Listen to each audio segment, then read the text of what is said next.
നമസ്കാരം. ജനാഭിമുഖമോ അൾത്താരാഭിമുഖമോ കുർബാന, ഇതേക്കുറിച്ച് 3 വീഡിയോസ് ഞാൻ അപ്ലോഡ് ചെയ്ത് കഴിഞ്ഞു. എങ്കിലും ചില കാര്യങ്ങളിൽ ഒന്നുകൂടി വ്യക്തത വരുത്തണമെന്ന് ചിലർ ആവശ്യപ്പെട്ടു. അതുകൊണ്ട് ഞാൻ 2 വീഡിയോസ് കൂടി ഇതുമായിട്ട് ബന്ധപ്പെട്ട് അപ്ലോഡ് ചെയ്യുകയാണ്, രേഖകൾ സഹിതം.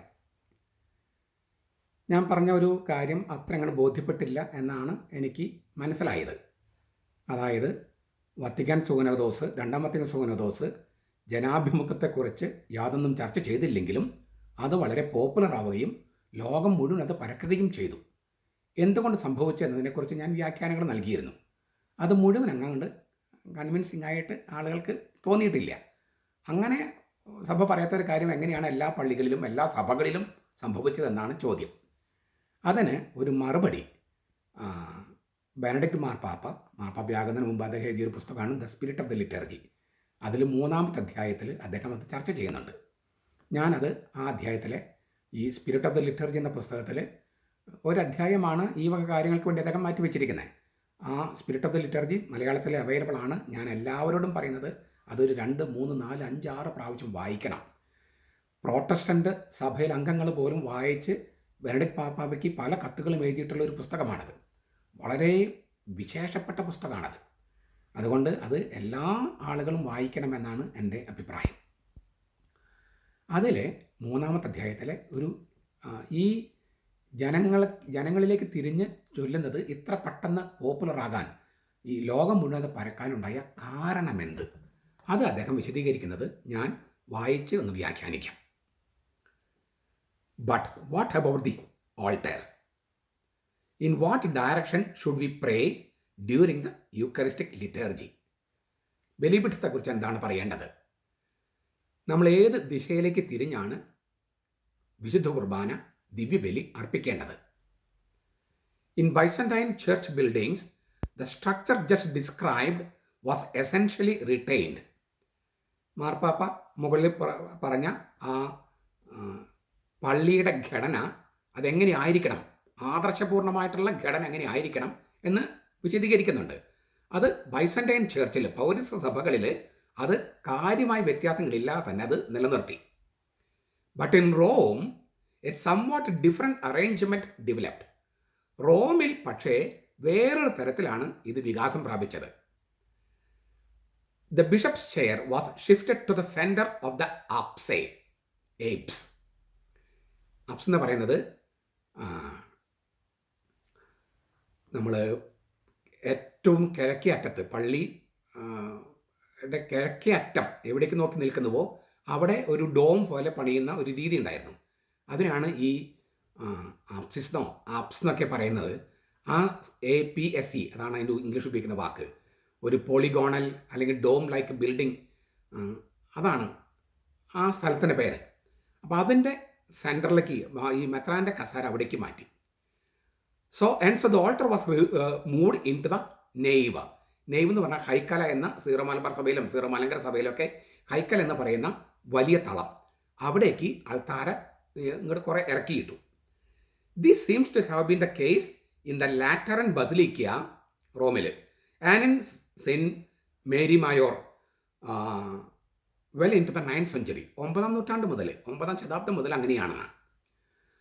Hour in saint Peter's during the pontificate of saint Gregory the great, അതായത് 7-ാം ശതകത്തിൽ 590 മുതൽ 604 വരെയാണ് മഹാനായ Gregory മാർപ്പാപ്പിയായിരുന്നത്.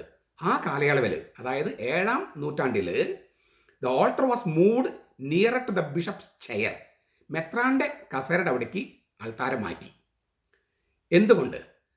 Probably for the simple reason that he was supposed to stand as much as possible above the tomb of St. Peter. വിശുദ്ധ പത്രോസിനെ അടക്കം ചെയ്തിരിക്കുന്ന കബറിടത്തിൻ്റെ അതിനോട് എത്രമാത്രം ചേർന്ന് നിൽക്കാമോ അത്രത്തോളം ചേർന്ന് വേണം പുരോഹിതൻ കുർബാന അർപ്പിക്കാൻ, മാർപ്പാപ്പ കുർബാന അർപ്പിക്കാൻ എന്ന ചിന്തയിൽ നിന്നാണ് ഈ ഇങ്ങനെ മാറ്റിയതിന് കാരണം. This was an outward and visible expression of truth that we celebrate the sacrifice of the Lord in communion of saints, a communion spanning all the times and ages. നമ്മുടെ കർത്താവിൻ്റെ ബലി പുണ്യവാന്മാരുടെ ഐക്യത്തിൽ വേണം അർപ്പിക്കാനുമെന്നുള്ള ആ ദൈവശാസ്ത്രത്തെ സത്യത്തിൻ്റെ ബാഹ്യവും കാണപ്പെടാവുന്നതുമായ ഒരു ചിഹ്നമായിരുന്നു ഈ മാറ്റം. The custom of erecting an altar above the tombs of the martyrs probably goes back a long way and is an outcome of the same motivation. രക്തസാക്ഷികളുടെയോ വിശുദ്ധരുടെയോ കബറിടത്തിന് മുകളിൽ ബലിപീഠം പണിയുക എന്നുള്ള ആ പാരമ്പര്യം ഉടലെടുക്കാൻ ഇങ്ങനെ തന്നെയാണ് ഉടലെടുക്കാനുണ്ടായ കാരണം. Throughout history the martyrs continue Christ self oblation. യേശുവിൻ്റെ ആത്മബലി തുടരുകയാണ് എല്ലാ രക്തസാക്ഷികളും. They are like the church's living altar. വിശുദ്ധരാണ് സഭയുടെ ജീവിക്കുന്ന ബലിപീഠങ്ങൾ.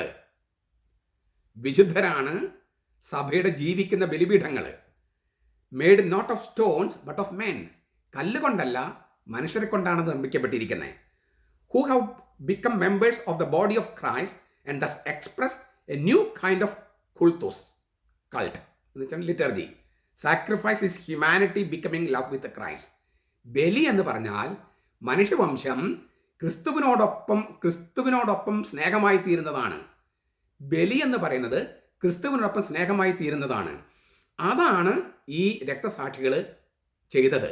അതുകൊണ്ട് അവരുടെ കബറിടത്തിൻ്റെ മുകളിൽ ബലിപീഠം പണിയുക എന്നുള്ളത് പുണ്യവാന്മാരുടെ ഐക്യത്തിൽ യേശുക്രിസ്തുവിന്റെ ബലി അർപ്പിക്കുക എന്നുള്ള ദൈവശാസ്ത്ര സത്യത്തിൻ്റെ പ്രഖ്യാപനമായിരുന്നു, ബാഹ്യമായ പ്രഖ്യാപനമായിരുന്നു. ഇത്രയും അദ്ദേഹം ഈ സെൻറ്റ് പീറ്റേഴ്സ് ബസിലിക്കയിൽ ഉണ്ടായ സംഗതി പറഞ്ഞിട്ട് ഇനിയാണ് നമ്മൾ ചർച്ച ചെയ്യുന്ന വിഷയത്തിലേക്ക് വരുന്നത്. The ordering of saint Peter's was then copied, so it would seem in many other stational churches in Rome. Saint Peter's ബസിലിക്കയിലുള്ള അത് മറ്റു പള്ളികളിലും കോപ്പി ചെയ്യാൻ തുടങ്ങി. For the purpose of this discussion, ഇപ്പം നമ്മൾ പറയുന്ന ഡിസ്കഷൻ അത് തന്നെ മാർപ്പാപ്പയും പറയണേ, we do not need to go into the disputed details of this process. അതിൻ്റെ വിവാദപരമായ ആ പ്രക്രിയയിലേക്ക് നമ്മൾ കടക്കേണ്ട കാര്യമില്ല. The controversy in our own century was triggered by another innovation. പുതിയൊരു ഇന്നോവേഷൻ, പുതിയൊരു സംഗതി ഇൻട്രൊഡ്യൂസ് ചെയ്തപ്പോൾ, അവതരിപ്പിച്ചപ്പോഴാണ് വലിയൊരു കോൺട്രവേഴ്സി ഉണ്ടായത്. ആ കോൺട്രവേഴ്സിയാണ് നമ്മൾ ഈ പറയുന്ന ജനാഭിമുഖം. അതിലേക്ക് വരികയാണ്. ബിക്കോസ് ഓഫ് ടോപ്പോഗ്രാഫിക്കൽ സർക്കംസ്റ്റാൻസസ്, വത്തിക്കാനിലെ ഭൂമിശാസ്ത്രപരമായ സാഹചര്യങ്ങൾ മൂലം it turned out that Saint Peter's faced west. ഈ സെൻറ്റ് പീറ്റേഴ്സ് ബസിലിക്ക പടിഞ്ഞാറോട്ടാണ് ദിശ, കിഴക്കോട്ടല്ല. അത് അവിടുത്തെ ഈ 108 ഏക്കർ ഭൂമിയിലത്തെ ഒരു പ്രശ്നമാണ്. അന്ന് പണ്ടായിരുന്നെങ്കിൽ എനിക്ക് അറിഞ്ഞുകൂടാ, അതിൻ്റെ എന്തുമാത്രം വത്തിക്കാൻ്റെ കയ്യിലുണ്ടായിരുന്നു എനിക്ക് അറിഞ്ഞുകൂടാ. എങ്കിലും അവിടുത്തെ ഭൂമിശാസ്ത്രപരമായ പ്രത്യേകത കൊണ്ട് സെൻറ്റ് പീറ്റേഴ്സിൻ്റെ ആ പള്ളി പടിഞ്ഞാറോട്ട് ഇതാണ് ദിശ. Thus, if the celebrating priest wanted, as the church Christian tradition of prayer demands, to face east, he had to stand behind the people and look. This is the logical conclusion towards the people. അപ്പോൾ കിഴക്കോട്ട് നോക്കി പ്രാർത്ഥിക്കണമെങ്കിൽ പുരോഹിതൻ ജനങ്ങൾക്ക് അഭിമുഖമായി നിൽക്കേണ്ടി വരും. Cent പീറ്റേഴ്സിൻ്റെ കാര്യം പറയണേ. അതായത് സെൻറ്റ് പീറ്റേഴ്സിൻ്റെ ദിശ പടിഞ്ഞാറോട്ടായതുകൊണ്ട് പുരോഹിതൻ ജനത്തിന് അഭിമുഖം നിന്ന് മാലേ കിഴക്കോട്ട് തിരിഞ്ഞ് പ്രാർത്ഥിക്കാൻ പറ്റും. അപ്പോഴും പുരോഹിതൻ കിഴക്കോട്ട് തിരിഞ്ഞ് നിൽക്കണമെന്നാണ്, പക്ഷേ ജനങ്ങൾ പടിഞ്ഞാറോട്ട് തിരിഞ്ഞ് നിൽക്കും. ഇത് സെൻറ്റ് പീറ്റേഴ്സിലെ ഒരു പ്രശ്നമാണ്. For whatever reason it was done, one can also see this arrangement in a whole series of church buildings within Saint Peter's direct sphere of influence.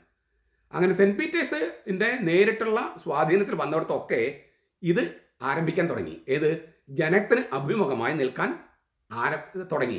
പുരോഹിതനെങ്കിലും കിഴക്കോട്ട് തിരിഞ്ഞ് നിൽക്കണം എന്നുള്ള ആശയത്തിൽ നിന്നാണ് അതുണ്ടായത്. The liturgical renewal in our own century took up this alleged model. ഈ ആരാധനക്രമ നവീകരണം എന്ന് പറഞ്ഞിട്ട് തുടങ്ങിയത് എന്താണ്?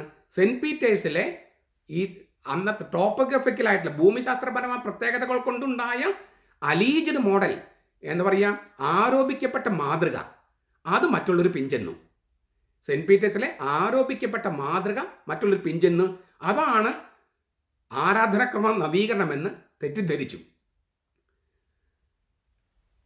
ഞാൻ ഒന്നുകൂടി വായിക്കുകയാണ്. The liturgical renewal in our own century took up this alleged model and developed from it a new idea for the form of the liturgy. ആരാധനക്രമത്തിൻ്റെ രൂപത്തിന് ഇത് മാതൃകയാക്കി. ദ യൂക്കറിസ്റ്റ് കുർബാന, സോ ഇറ്റ് വാസ് സെഡ്, അങ്ങനെ പറഞ്ഞു അവർ, had to be celebrated versus populum. ജനങ്ങളിലേക്ക് തിരിഞ്ഞ് ചൊല്ലണമെന്ന്, കുർബാന അങ്ങനെ ആയിരിക്കണമെന്ന് അവർ പറഞ്ഞു. ഈ സെൻറ്റ് പീറ്റേഴ്സിൻ്റെ മാതൃക പിഞ്ചെന്നുകൊണ്ട്, ആ മാതൃക തെറ്റായ മാതൃകയായിരുന്നു നമ്മൾ പറഞ്ഞു കഴിഞ്ഞു. Versus populum, towards the people. The eucharist, so it was said, had to be celebrated versus populum. Versus populum എന്ന് പറഞ്ഞാൽ toward the people. The altar, as can be seen in the normative model of St. Peter's, had to be positioned in such a way that the priest and people looked at each other and formed together the circle of celebrating community. Saint പീറ്റേഴ്സിലെ മാതൃക പിഞ്ചെന്ന് പുരോഹിതനും ജനങ്ങളും മുഖത്തോട് മുഖം നിന്ന് കുർബാന അർപ്പിച്ചാലേ അതാണ് ആരാധനക്രമത്തിൻ്റെ ഈ liturgical celebrating community ആകുമെന്നുള്ള ഒരു കാര്യവും ഇതുപോലെ പ്രചരിപ്പിക്കാൻ തുടങ്ങി. This alone, so it was said, was compatible with the meaning of the Christian liturgy with the requirement of active participation. സജീവമായ പങ്കാളിത്തത്തിന് ഏറ്റവും അത്യാവശ്യമായിരിക്കുന്ന കാര്യവും ഇത് തന്നെയാണെന്ന്, അല്ലെങ്കിൽ അതിനോട് ചേർന്ന് പോകുന്ന ഇതാണെന്ന് വ്യാഖ്യാനമുണ്ടായി. This alone conform to the primordial model of the last supper. അന്ത്യത്താഴത്തിലെ മാതൃകയോടും ചേർന്ന് പോകുന്നത് ഇതാണെന്നും വ്യാഖ്യാനിക്കപ്പെട്ടു. അതിൻ്റെ കാര്യങ്ങളൊക്കെ ഞാൻ കഴിഞ്ഞ വീഡിയോയിൽ പറഞ്ഞിട്ടുണ്ട്, ഈ അന്ത്യത്താഴത്തിൻ്റെ കാര്യം. അത് നിങ്ങളതൊന്ന് കാണുമല്ലോ. ലാസ്റ്റ് പാരഗ്രാഫ് ഈ ചർച്ചയിൽ, these argument seemed in the end so persuasive that after the council, രണ്ടാം Vatican council, which is nothing about turning to the people. ഞാൻ മുമ്പ് പറഞ്ഞ വീഡിയോയിലെ കാര്യം ഒന്നുകൂടി അടിവരയിട്ട് പറയാണ്. ഈ പറഞ്ഞ ആർഗ്യുമെന്റ്സ്, സെൻറ്റ് പീറ്റേഴ്സിലെ അന്നത്തെ സാഹചര്യങ്ങൾ കൊണ്ടുണ്ടായ ആ കാര്യങ്ങൾ, അതെല്ലാം കൂടി ചേർന്ന് അത് സെൻറ്റ് പീറ്റേഴ്സിലേതാണ് ഏറ്റവും മാതൃകാപരം, മാർപ്പാപ്പയുടെ പള്ളിയിലാണ് ഏറ്റവും മാതൃകാപരം എന്നുള്ള ആർഗ്യുമെന്റ് വളരെ പെർസുവേസീവ്, മറ്റുള്ളവരെ ബോധ്യപ്പെടുത്തുന്ന തരത്തിലായതുകൊണ്ട് ഈ കൗൺസിൽ കഴിഞ്ഞപ്പോൾ, ആ കൗൺസിലിനെ കുറിച്ച് അദ്ദേഹം ബ്രാക്കറ്റ് പറയാണ്, which is nothing about turning to the people. ജനങ്ങളിലേക്ക് തിരിയുക എന്നൊരു കാര്യമേ രണ്ടാം വത്തിക്കൻ സൂനോദോസ് ചർച്ച ചെയ്തിട്ടില്ല. The council which is nothing about turning to the people. രണ്ടാം വത്തിക്കൻ സൂനോദോസ് ലിറ്റർജിയെ കുറിച്ച് സംസാരിക്കുമ്പോൾ ജനാഭിമുഖം എന്നുള്ള വാക്ക് ഉപയോഗിച്ചിട്ടില്ല, അതിനെപ്പറ്റി ചർച്ച ചെയ്തിട്ടുമില്ല. New altars, these arguments seemed in the end so persuasive that after the council which is nothing about turning to the people, new altars were set up everywhere and today celebrations versus populum really does look like the characteristic fruit of Vatican second's liturgical renewal. ഇതങ്ങ് പ്രചരിപ്പിക്കപ്പെട്ടു. അങ്ങനെ ജനാഭിമുഖ കുർബാന എന്ന് പറയുന്നത് രണ്ടാം വത്തിക്കൻ സൂനോദസിന് ഏറ്റവും വലിയ സംഭാവനയായിട്ട് പ്രചരിപ്പിക്കപ്പെട്ടു. In fact it is the most conspicuous consequence of a reordering that not only signifies a new external arrangement of the places dedicated to the liturgy, but also brings with it a new idea of the essence of the liturgy as a communal meal. അതിനേക്കാൾ വലിയൊരു അപകടമാണ് മാർപ്പാപ്പ പറയുന്നത്. കുർബാന എന്ന് പറഞ്ഞാൽ ഒരു സാമൂഹ്യ വിരുന്നാണ്, അങ്ങനെ അങ്ങ് അധപതിച്ചു പോയി. ലിറ്റർജി എന്ന് പറഞ്ഞ സാമൂഹ്യ വിരുന്നായിട്ട് അധപതിക്കാനും ജനാഭിമുഖ കുർബാന ഇടയാക്കിയെന്നാണ് മാർപ്പാപ്പ പറയണേ. ചുരുക്കത്തിൽ എങ്ങനെയാണ് ജനാഭിമുഖ കുർബാന രണ്ടാം വത്തിക്കൻ സൂനോദോസ് ചർച്ച ചെയ്തിട്ടില്ലെങ്കിൽ ഇത്രമാത്രം പ്രചാരത്തിലായത്? അത് സെൻറ്റ് പീറ്റേഴ്സ് പള്ളിയിൽ അൾത്താര മൂവ് ചെയ്ത് അതിന് പ്രത്യേക കാരണം ഉണ്ടായിരുന്നു. പക്ഷേ ടോപ്പോഗ്രഫിക്കൽ, ഭൂമിശാസ്ത്രപരമായ സ്ഥലസംബന്ധമായ കാരണങ്ങൾ കൊണ്ട് ആ പള്ളി പടിഞ്ഞാറോട്ട് ദിശയായി പണിയുകയും പുരോഹിതനെങ്കിലും കിഴക്കോട്ട് തിരിഞ്ഞ് പ്രാർത്ഥിക്കാനും വേണ്ടി നിൽക്കുകയും ചെയ്തപ്പോൾ പുരോഹിതനും ജനങ്ങളും അഭിമുഖമായി നിൽക്കുകയും ചെയ്ത ഒരു തെറ്റായ മാതൃക, അതാണ് ഏറ്റവും ആദർശപൂർണമായ മാതൃകയെന്ന് പ്രചരിപ്പിച്ചത് കൊണ്ടാണ് ലോകത്തെല്ലാവിടെയും ഈ തെറ്റായ മാതൃക ഉണ്ടായത്. മാത്രമല്ല, അതിൽ നിന്ന് അധപതിച്ചൊരു സംഗതിയാണ് വിശുദ്ധ കുർബാന എന്ന് പറഞ്ഞാൽ ഒരു സാമൂഹ്യ വിരുന്നായിട്ട് അധപതിച്ചു. അതൊന്നും അല്ല അത് കുർബാന എന്തെന്ന് നമുക്ക് വിശദമായിട്ട് പിന്നീട് എപ്പോഴെങ്കിലൊക്കെ നമുക്ക് ചർച്ച ചെയ്യാം. വിശുദ്ധ കുർബാന ഒരു സാമൂഹിക വിരുന്നല്ല. കർത്താവിൻ്റെ അത്താഴം എന്ന വാക്ക് പോലും പിന്നീട് പൗലോസ് ലീഗ, അത് കൊരിന്ത്യർ സഭയ്ക്ക് എഴുതിയ ലേഖനത്തിൽ 11-ാമത് അധ്യായത്തിൽ വലിയ ചർച്ചയാണത്. ആ വാക്ക് പോലും പിന്നീട് ഉപയോഗിക്കാണ്ടായി. എന്തേ? അത്താഴം എന്ന് പറഞ്ഞാൽ നമ്മൾ വീട്ടിൽ കഴിക്കുന്ന അത്താഴമായിട്ട് അത് ഇങ്ങനെ സാമ്യപ്പെടുത്തും, സാൽമീകരിക്കും എന്ന് വന്നതുകൊണ്ടാണ് ആ വാക്ക് പോലും ഉപയോഗിക്കാതെ പോയി. കുർബാനയ്ക്ക് വേറെ വാക്കുകൾ ഉപയോഗിക്കാൻ തുടങ്ങി. ചുരുക്കത്തിൽ ജനാഭിമുഖ കുർബാന 20 നൂറ്റാണ്ടുകളായി സഭയിൽ ഉണ്ടായിരുന്ന ഒരു മാതൃകയെ തകിടം മറിച്ച തെറ്റായ ഒരു പ്രവണതയായിരുന്നു. രണ്ടാം വത്തിക്കാൻ സീനോദോസ് അത് ചർച്ച ചെയ്തിട്ടില്ല, അങ്ങനെ ചെയ്യാൻ ആവശ്യപ്പെട്ടിട്ടില്ല. സെൻറ്റ് പീറ്റേഴ്സ് പള്ളിയിലുണ്ടായ തെറ്റായ മാതൃക എല്ലാവരും പിഞ്ചെല്ലാൻ ഇടയായതുകൊണ്ടാണ് അങ്ങനെയൊക്കെ സംഭവിച്ചത്. മാത്രമല്ല, ഈ വത്തിക്കാൻ സീനോദോസിലൊക്കെ പങ്കെടുത്തപ്പോൾ അങ്ങനെ പോയി വന്നപ്പോഴായിരിക്കും ഇതെല്ലാം കണ്ടുണ്ടാവുക മെത്രാന്മാരൊക്കെ. ഈ 1962 മുതൽ 65 വരെ ആയിരുന്നല്ലോ സീനോദോസ്. അപ്പോൾ അപ്പോഴേക്കായിരിക്കും ഇതാണ് ശരിയെന്നൊക്കെ മെത്രാന്മാരുടെ മനസ്സിൽ ചിലപ്പോൾ കയറി കാണും. അങ്ങനെ തെറ്റായി സംഭവിച്ച രീതിയാണ് ജനാഭിമുഖം. അത് തിരുത്തണം. നമുക്ക് കർത്താവിന് അഭിമുഖമായി കുർബാന ചൊല്ലണം.